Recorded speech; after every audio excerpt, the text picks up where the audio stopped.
My roommate and I moved into this really old house that was under renovations. We had a deal saying we would live for free if we did all the work. That was really fun. It was a big 5-bedroom house and barn out in the middle of nowhere, Texas. We worked and lived at that place for almost 2 years. Around Christmas time of the first year, we started to get letters from someone we didn't know.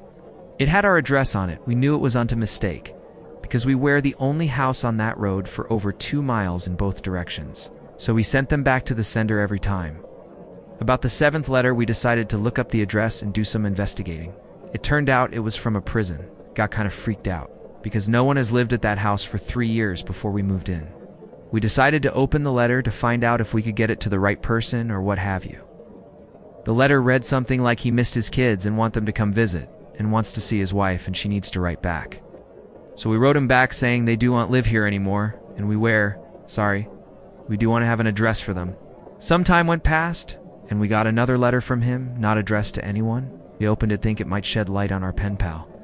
It said about the same thing. We kept getting letters we know, name on them, saying stuff like that, but we never wrote back. We told our landlord about it, and he said the people left, and he got the house in an auction.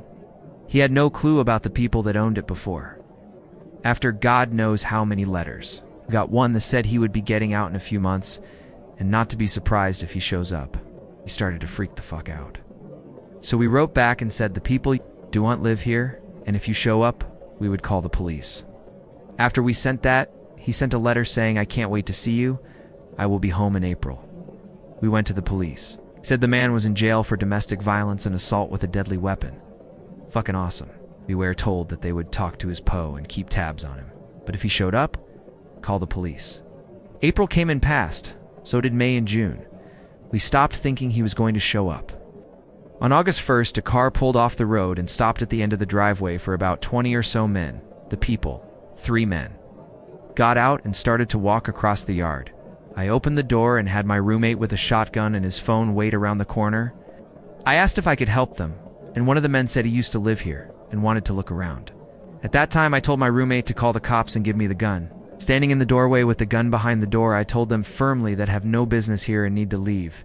They kept waking towards me, not saying anything. I produced the shotgun and aimed it at them and told them to fuck off. They ran to the car and drove off.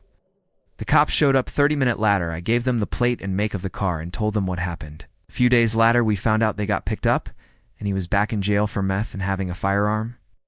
We moved to months later.